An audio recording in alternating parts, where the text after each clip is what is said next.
Hi, my name is Craig Turner. I'm Sports Scientist for the Nike Football Academy and you're watching 442 Performance.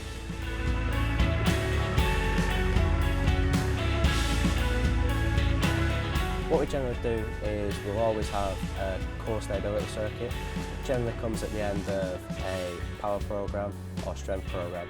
So we try and place a big emphasis on core stability and core strength. It's a very important attribute for a footballer.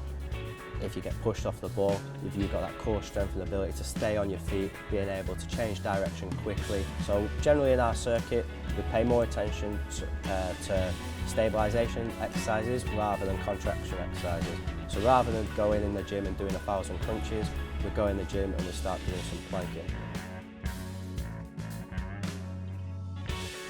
Side plank is nice and good because you can get 2 straight lines of the body, you're activating glutes, keeping pelvic and hip alignment all in line with ankle and shoulder. One arm can go up to create a little bit more extra force pushing down. The side plank gives a good opportunity to stabilise that glute, stabilise the hamstring and also stabilise abdominal and back. So all of them muscle groups and areas are very important for that footballer, and again if we're reducing that ability of that external rotation, that valgus away from the body, we can then allow the footballer to be more stable, changing direction, quick feet on the ball.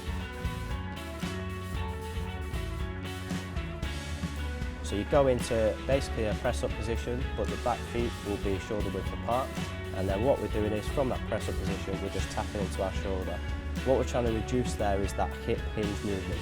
So what we want is hips to basically be as in line as possible.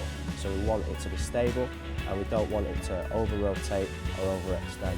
So again, we're working abdominals there, that glute firing, that activation, so then the hamstrings are switched on, quads are switched on. This exercise basically again is around about that stabilisation of glute, hip and abdominal. So what we do is we can work either the same side, so leg and arm move together, so you go out, leg goes out, you bring it in, work it into the body, or you can go opposite.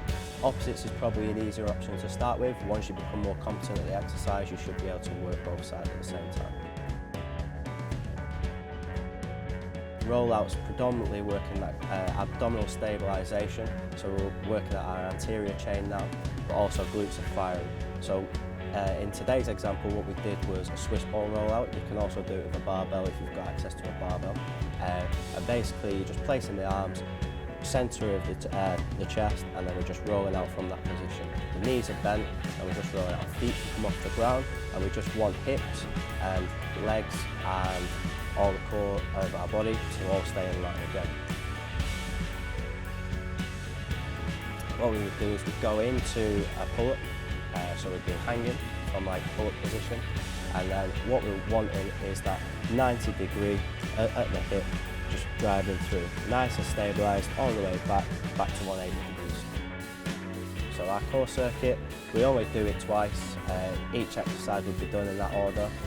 You can vary it up with other different stability exercises like we do. Working around this, strengthen the core, strengthen the glute, allow that firing, so when you take that out onto the pitch you should be more strong, more stable, and you're changing the direction on and off the ball.